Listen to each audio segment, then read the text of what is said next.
그 선한 힘이 우릴 감싸시니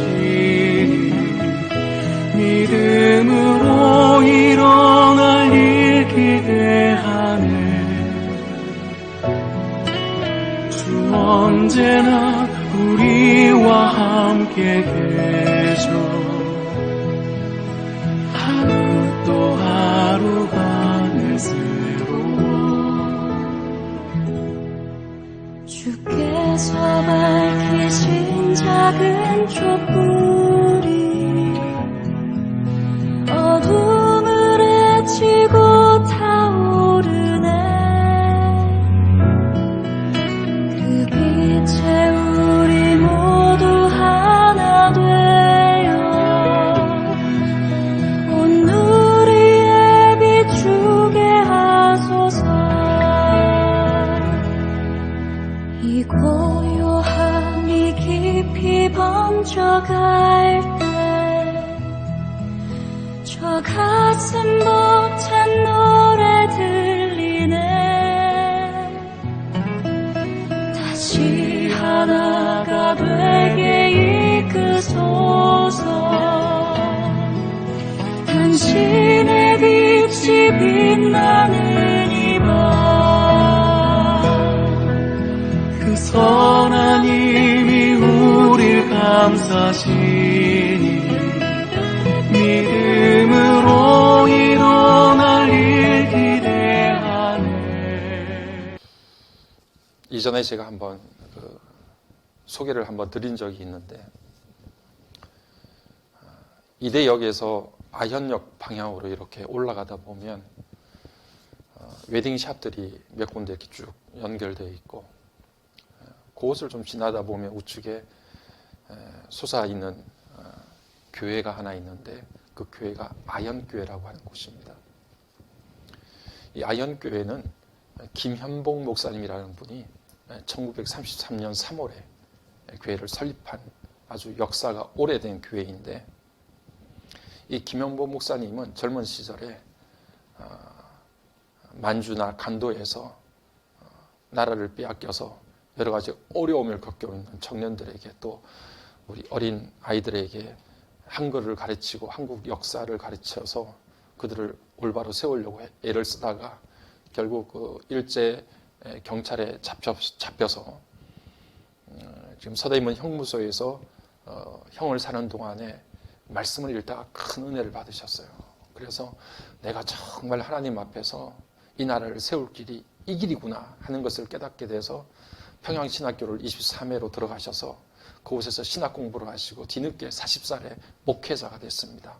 그리고 이곳저곳에서 목회 활동을 하다가 그 아현교회 자리에 교회를 세우고 7명의 성도들과 함께, 옛날에는 그 아현동이 다 공동묘지였어요. 그래서 닭을 키우던 닭장을 개조를 해가지고 그곳에 7명의 성도들이 함께 모여서 예배를 드리기 시작했는데, 목사님이 아주 괴짜 목사님이에요. 독특한 목사님이신데 키도 아주 작으시고 그 시절에 유도와 검도를 하셔서 아주 단단한 몸매를 가지신 그런 목사님이셨는데, 그 목사님이 늘 검정 두루마기를 입으시고 그 다음에 머리는 팍팍 깎으시고 검정 고무신을 신고 다니셨어요. 그렇게 검소하게 생활을 하시면서 다니셨던 분이신데, 청년들 결혼할 때에도 얼마나, 그 당시 30년대, 40년대예요.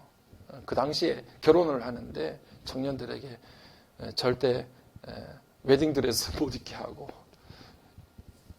평상시에 입었던 그 평상복을 입고 그냥 자리에 앉아 있으라고 하고, 목사님은 기도실에서 나와가지고 그 두 청년을 위해서 열심히 기도하시고, 기도하신 다음에 잘 살으시오, 이 한마디가 주례 끝이에요.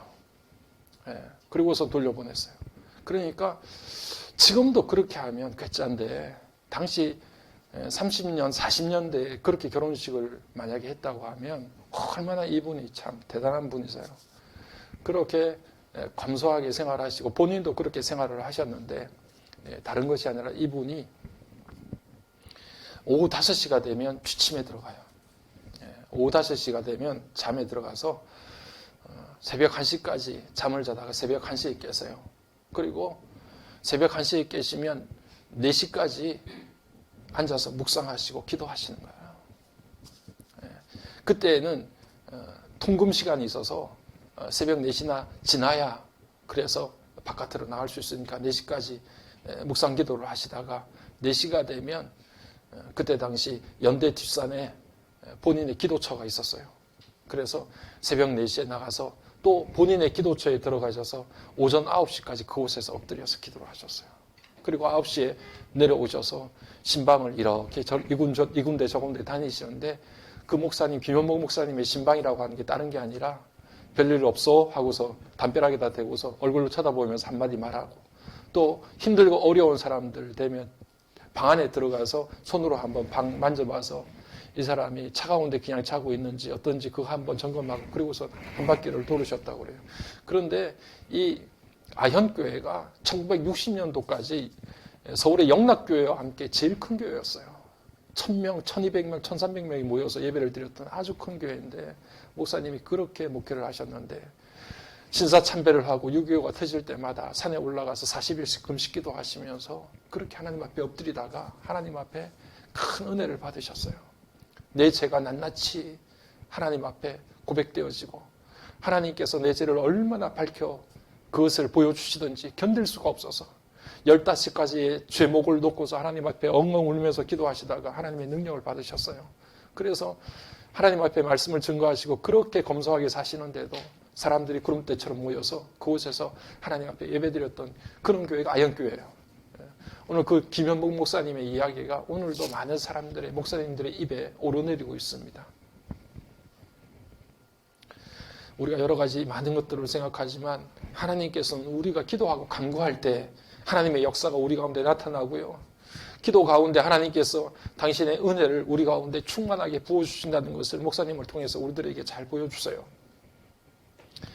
오늘 우리가 본문의 말씀을 읽어봤지만 본문 전에 29절 말씀을 보게 되면 예수님께서 베드로의 장모의 집에 가셔서 그 장모가 열병으로 누워있는데 그 장모를 손을 잡고 일으켜 세워주세요. 열병에서 그 베드로의 장모가 치유되는 역사가 일어납니다. 그 소문이 온 동네에 다 퍼지게 됐어요. 그랬더니 그날 저녁에 해가 저무는 그 시간쯤에 온 동네 사람들이 그 베드로의 장모의 집 앞에 장사진을 친 거예요. 온갖 병들, 귀신 들린 사람들, 갖가지 문제를 가지고 해결해야 될 여러 가지 많은 고민과 갈등을 가지고 있는 사람들이 다 그 문 앞에 다 온 동네가 다 모였다고 그랬어요. 예수님께서 그 저무는 시간서부터 시작해서 그 모든 사람들을 치료하시고 귀신을 쫓아내시고 회복해 하시는 역사를 일으켜 주셨어요. 그러니까 여러분 우리가 상상해 보면 그 베드로의 장모의 집 앞에 일어났던 그 기적과 역사를 경험했던 사람들의 마음속에 얼마나 뜨거워졌겠어요. 한 사람 한 사람 치료가 되어져 일어나고 회복되어지고 귀신 들려가지고 꼼짝도 못하고 소리치고 사람들에게 위협을 가하던 그런 사람들이 완전히 회복되어져서 정신이 다시 제정신을 차리는 그런 모습들을 봤을 때 온 동네 사람들이 그것을 보면서 얼마나 놀라워하고 흥분하고 감격했겠습니까? 모든 것들이 다 마무리되었을 때도 아마 생각하건대 많은 사람들이 그냥 집으로 돌아가지 못했을 것 같아요.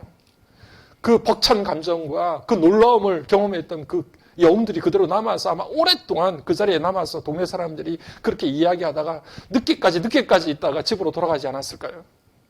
그런데 오늘 우리가 35절부터 말씀을 읽었습니다. 다음날 35절의 말씀이 어떻게 시작을 하느냐면 해가 뜨기 전에, 밝기 전에, 새벽에 예수님께서 일어나셔서 한적한 곳으로 가셔서 거기에서 기도하시더라. 그렇게 말씀을 하고 계세요. 저녁 늦게까지 그렇게 치료하고 고치고 갖가지의 고통과 귀신 들린 자들을 그렇게 회복시켜 주시는 그 모든 일들을 감당하시느라고 힘들고 어려운 시간들을 보내셨을 텐데 예수님께서 이른 아침 해가 뜨기도 전에 그 새벽에 일어나셔서 조용히 한적한 곳으로 가셔서 그곳에서 엎드려서 기도하신 거예요. 그런데 어제 저녁에 그 있었던 일들을 경험했던 온 동네 마을 사람들이 아침에 새벽부터 예수님이 기거하시던 그 집으로 찾아왔던 것 같아요. 사람들이 웅성웅성하고 여러 가지로 소란스러운 소리가 나니까 제자들이 베드로를 비롯해서 많은 사람들이 그 소리에 잠을 깬 거예요. 그리고서 부시럭거려서 일어나 보니까 이미 예수님께서는 어디론가 가버리시고 안 계신 거죠. 많은 사람들이 예수님을 찾으러 지금까지 왔는데, 이른 아침에 왔는데 주님은 어디 가셨을까? 아마 생각건데 매일 하시는 것처럼 그렇게 기도하러 가셨겠지 하고 제자들이 오늘 예수님의 뒤를 쫓아서 예수님이 머무시고 기도하실 만한 곳을 찾아갔다, 이렇게 이야기하고 있습니다. 그리고 제자들이 드디어 예수님을 만났습니다. 그리고 제자들이 오늘 예수님에게 하는 이야기가 있어요. 뭐라고 이야기하느냐 하면 37절 말씀에서 그렇게 제자들이 예수님께 이야기합니다. 예수님, 모든 사람들이 주를 찾나이다. 모든 사람들이 주를 찾나이다. 이렇게 이야기하면서 예수님을 찾고 예수님에게 이야기를 건넵니다. 이 이야기를 들어보면 그런 마음이 담겨져 있는 거죠. 예수님, 지금 온 동네가, 온 마을이 예수님을 찾고 있는데 도대체 예수님 여기서 뭐 하고 계십니까? 사람들이 다 주를 찾고 주님 때문에 그들이 밤잠을 설치고 이런 새벽부터 당신께 모여드는데 예수님은 도대체 이곳에서 뭘 하십니까? 그렇게 이야기를 하는 거죠. 여러분, 모든 사람이 주를 찾습니다. 얼마나 놀라운 일인가요? 여러분, 우리는 사람들이 우리를 찾지 않아서 외로울 때가 많아요. 사람들이 나를 필요로 하지 않아서 좌절감을 느낄 때가 많지 않습니까? 저 회사가 나를 필요로 하지 않아요. 전무리들이 나를 배격해요. 내가 없어도 된대요. 얼마나 좌절과 실패감을 느낍니까? 그런데 모든 사람들이 주를 찾아요. 당신을 찾습니다. 여론조사 100%예요. 모두가 좋대요. 얼마나 황홀한 시간입니까? 그런데 예수님께서 그 제자들의 이야기를 들으면서 다시 이야기하시는, 제자들에게 다시 대답하시는 말씀이 무엇이냐 하면, 자, 우리가 가까운 다른 마을로 가자. 거기에서도 내가 전도해야 하겠는데 내가 이 일을 위해서 여기에 왔노라, 이렇게 말씀하셨어요. 여러분, 군중들이 지금 나를 둘러싸고 있는데 많은 사람들이 나 아니면 안 된다고 하는데 당신이 이제 무대 위로만 올라가면 되는데 그러면 모든 사람들이 당신을 향해서 박수 갈채를 보낼 텐데 그 순간 예수님께서는 군중을 보신 게 아니라 영혼을 봅니다. 내가 찾아가야 될 영혼, 내가 만나야 될 영혼, 내가 다시 복음을 전해서 복음과 함께 치료되고 회복되어져야 될 영혼들을 봅니다. 결코 쉬운 일이 아니죠. 우리 주변에 수없는 사람들이 둘러싸서 그렇게 우리들을 떠받들고 환호하고 인정해주는 그 자리를 떠나서 다시 나는 영혼을 찾아가야 되겠다, 그렇게 말씀하시는 거죠. 여러분, 우리들 교회들을 보십시오. 우리같이 작은 사이즈의 교회에서는 저와 여러분들이 다 느끼다시피 한 사람 한 사람 한 영혼들이 너무 소중하고 귀하죠. 힘들고 아파하고 여러 가지 문제를 가지고 있고 고통 가운데 있다 할지라도 우리의 마음속에 그 사람이 겪고 있는 고통과 아픔을 어떻게 해든 치료해야겠고 함께 붙들고 기도해야겠고 하나님의 역사가 우리들 가운데 나타나야 되겠고 하는 간절한 마음이 있습니다. 그런데 이 규모가 조금씩 자라나게 되면요, 군중들에 둘러싸이게 됩니다. 많은 사람들이 거기는 뭐가 좋아, 그 교회는 어떤 것이 뛰어나, 목사님이 설교를 잘해, 시스템이 잘 돼 있어, 주일학교 아이들 잘 돌봐줘, 이런 여러 가지 문제를 놓고 사람들이 하나둘 모이기 시작합니다. 그렇게 되면 이제는 영혼을 향한 마음보다도 둘러싸여져 있는 군중들에게 마음이 점점 더 옮겨가서 그 쌓여진 군중들을 어떻게 하면 이곳에서 떠나지 못하도록 만들고 계속 머물 수 있도록 만들까? 그들을 관리하고 통제해서 더 많은 사람들이 그렇게 우리를 진치고 둘러싸게 만들 수 있을까? 거기에 자꾸 마음이 뺏기게 돼요. 그래서 영혼을 찾아가는 선교적 교회의 모습을 중단하게 되고 현실의 체제의 안정을 추구하고 그대로 계속해서 존속되고 유지되는 데 모든 힘을, 에너지를 쏟게 됩니다. 그래서 오늘 우리가 감사한 것이 있다고 하면 우리 교회가 어떤 힘들고 연약한 영혼이 오든 간에 그 영혼이 비중한 한 존재로 보일 수 있도록 우리의 마음과 생각을 열어주시는 거 너무나 감사한 일이에요. 우리 주님이 그러셨거든. 수없이 많이 둘러싸여져 있는 군중보다 내가 다른 마을로 가서 그곳에서도 복음을 전해야 되겠고 그곳에서도 만나야 될 영혼을 만나야 될 터이니 가자. 다른 마을로 가자. 내가 이 일을 위하여 왔노라. 그렇게 말씀을 하셨거든요. 이것이 오늘 우리 주님이 우리 교회가 이 땅 위에 어떻게 하나님의 말씀을 전파하고 선교적 사명을 감당해야 될지에 대해서 우리들에게 모델이 되어 주신 겁니다. 그 열정과 그 뜨거움과 영혼을 향한 사랑들을 우리가 가슴에 품고 살아야 될 텐데 어느 날 순간 모든 것들이 안정되어지고 재정도 넉넉해지고 내가 굳이 그 일을 하지 않아도 시스템이 돌아가는 그런 상황에 우리가 접하게 되면 뜨거웠던 복음의 열정들과 우리 심령 가운데 들끓었던 하나님 나라에 대한 소망들을 다 내려놓게 되는 거예요. 그런데 이게 참 쉽지 않은 일이죠, 여러분. 예수님께서 취하신 행동이 결코 쉽지 않습니다. 예수님께서는 어떻게 그렇게 행하셨을까요? 사람들에게 둘러싸여져 있는 그 놀라운 광경들을 어떻게 뒤로 한 채 그렇게 떠날 수 있었을까요? 그래서 영국의 존 스토트 목사님이 그런 이야기를 했어요. 인기를 얻고 신실해지려고 하는 유혹에서부터 벗어나라.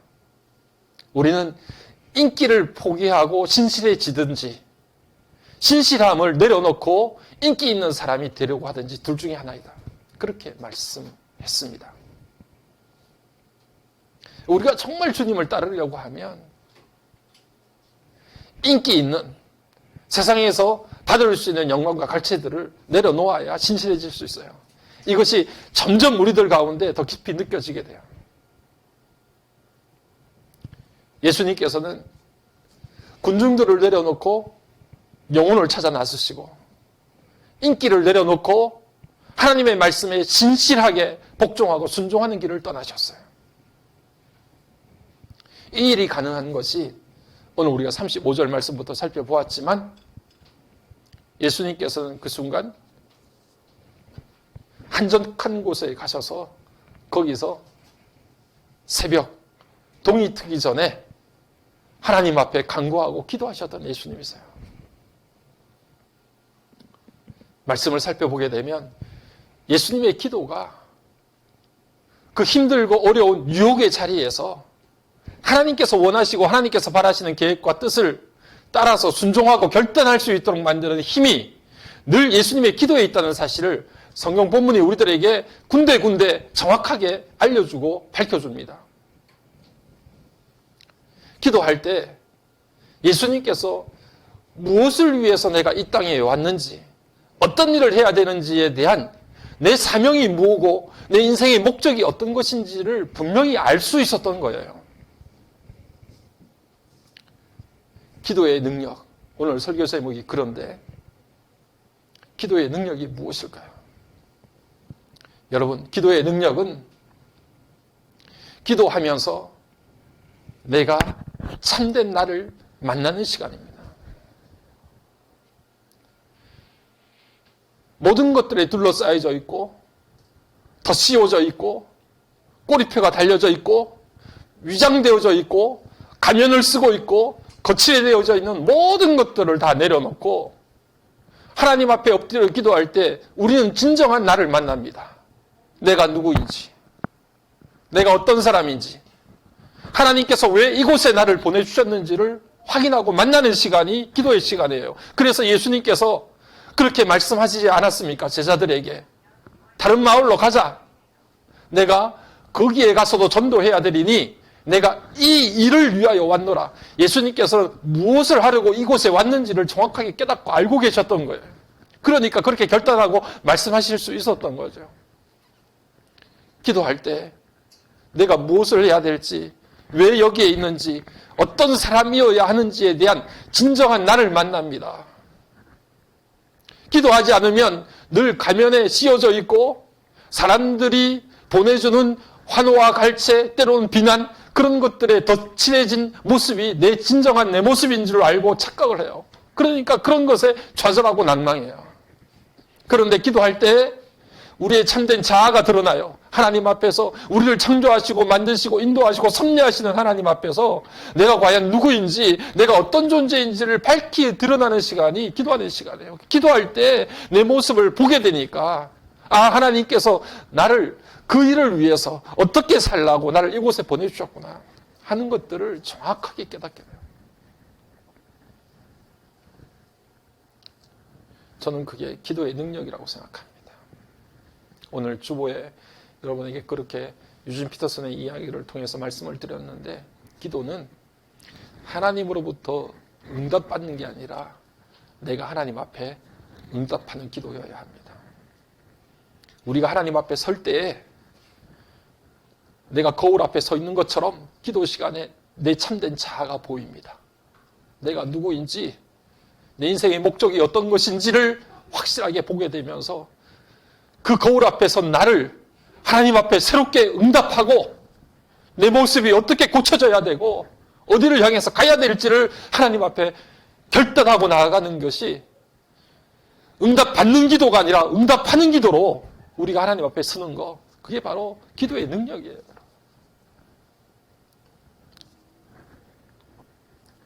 오늘 그렇게 기도하시면서 다른 곳에 가셔서도 전도하셨던 그 주님 앞에 오늘 우리가 읽었던 40절부터 말씀을 보니까 나병 환자가 하나 찾아왔어요. 여러분, 나병 환자가 어떤 환자인지 아시죠? 예. 그 나병 환자가 무릎을 꿇고 엎드렸어요. 예수님 앞에. 그리고 하는 말이, 원하시면 저를 깨끗게 하실 수 있습니다 라고 간구를 했어요. 이 간구는 나병 환자의 기도지요. 주님 앞에 기도하면서 정말 주님이 원하신다면 저를 깨끗게 하실 수 있나이다, 이렇게 기도하고 간구했어요. 그랬더니 예수님께서 모두가 만지지 않으려고 하는 그 나병 환자에게 손을 대시고 터치를 하셨다고 오늘 본문을 보니까 그렇게 말씀하셨어요. 만지셨어요. 내가 원하노니 깨끗함을 입으라. 주님께서 그를 불쌍히 여겨주셔서 그에게 선포하실 때 그 나병이 나아지는 역사가 나타났어요. 제가 이 사건을 연결해서 말씀을 드리는 이유가 뭔가 하니, 기도할 때 우리가 내 참된 자아를 발견하게 되고 내 모습이 그런 모습이었구나, 하나님 앞에서 서 있는 내 진정한 자아가 그런 모습이었구나 하는 것들을 깨닫게 되면 우리의 기도가 내 중심의 기도가 아니라 하나님의 뜻과 하나님 중심으로 우리의 삶의 모든 것들이 다 옮겨지게 돼요.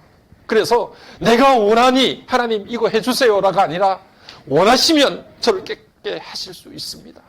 주님 정말 원하시면 저에게 그 은혜 베풀어 주실 수 있습니다 라고 간구하고 고백할 수 있는 거예요. 그랬더니 주님께서 정말, 그래, 내가 원한다, 내가 너를 불쌍히 여긴다, 깨끗함을 입으라, 그렇게 선포해 주시는 거예요.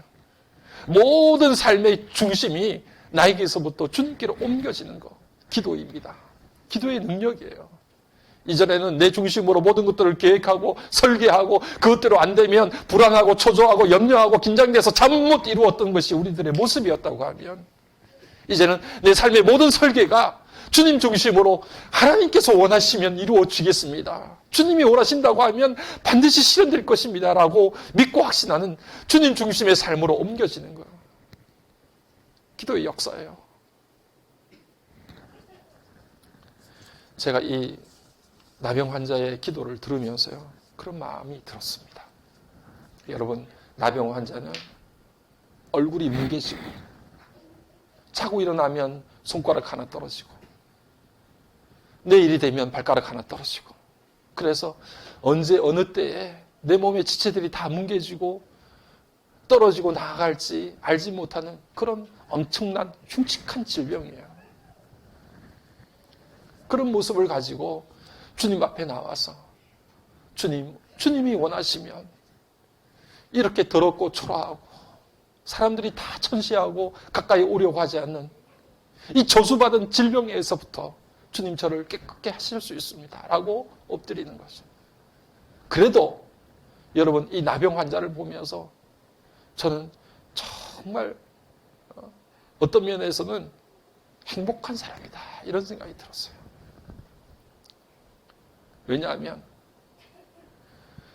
우리가 우리 안에 있는 모습을 못 볼 때가 많아요.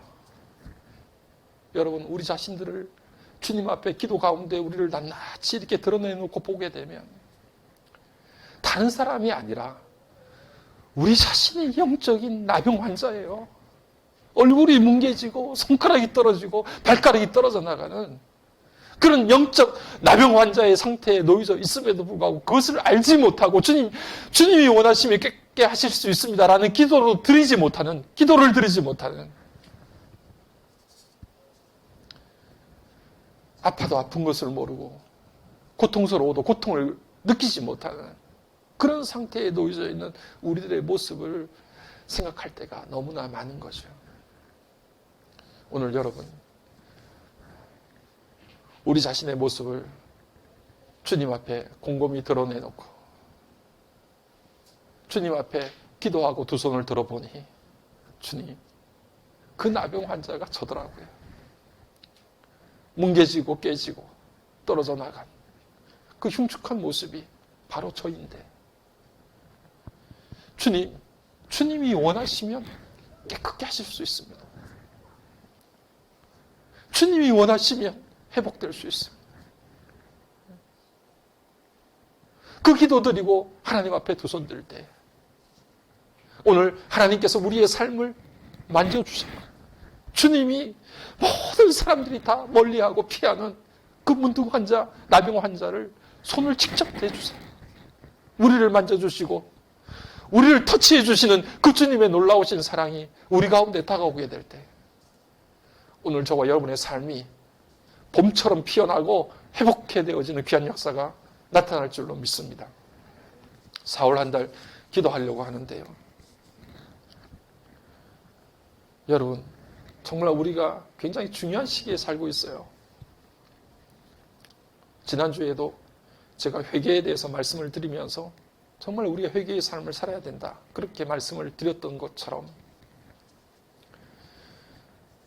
우리 개인과 가정과 우리의 삶의 앞으로의 방향과 교회와 나라와 모든 것들을 놓고 우리가 생각해 볼 때 하나님 앞에 정말 매달리고 기도해야 될 때입니다. 기도하면서 내 자신, 내 자아를 만나야 될 때이고 내가 누구인지를 알아야 될 때이고 우리 가정 가운데 하나님께서 원하시는 일이 내가 이 일을 하기 위해 여기에 왔다라고 말할 수 있는 그 이 일이 나에게는 도대체 어떤 일일까를 볼 수 있는 그런 시간들이 우리 가운데 이루어져야 될 시간들이 지금 바로 이 순간이라고 생각합니다. 고난주간 새벽기도 여러분 결단하시고 월요일부터 금요일까지 6시에 와서 하나님 앞에 함께 기도하겠다 이런 생각 여러분 한 주간만이라도 기도해야 되겠다 생각 가지시고 저녁 9시에 기도할 때 여러분 정말 내가 내 자신을 찾을 수 있는 기도의 시간이 되게 해주시고 내 삶의 중심이 나에게서부터 주님께로 옮겨지는 귀한 역사가 나병 환자처럼 우리 가운데 일어날 수 있도록 하나님 도와주시옵소서. 코로나로 힘들고 어려운 가운데 있는 가정과 우리 사회와 나라와 민족 가운데 하나님께서 긍휼을 베풀어 주시기 위해서 기도하고요. 우리 다빈교회가 세워진 지 5년이 됐습니다. 이제 뭔가 하나님께서 우리에게 비전을 주시고 우리가 해야 될 일들, 다빈교회가 이 일을 위해서 여기 있다라고 하는 그 하나님의 비전이 우리 가운데 나타나야 되겠다 생각하고 하나님 우리가 어떻게 하면 좋겠습니까? 어떻게 주님께서 말씀하신 그 복음 사명을 감당해야 되겠습니까? 우리가 하나님 앞에 엎드려 기도하고 간구할 때 하나님께서 우리가 한마음 내어서 기도할 때 하나님의 귀하신 역사가 우리 공동체 가운데 나타나는 귀한 은혜가 있을 줄로 믿습니다. 그 은혜가 4월 한 달 우리가 함께 마음을 모두어서 기도할 때 여러분의 개인과 가정과 우리 공동체 가운데 나타나시는 하나님의 놀라우신 섭리와 은혜로 우리 가운데 드러날 수 있는 귀한 한 달 되기를 주의 이름으로 간절히 축복합니다.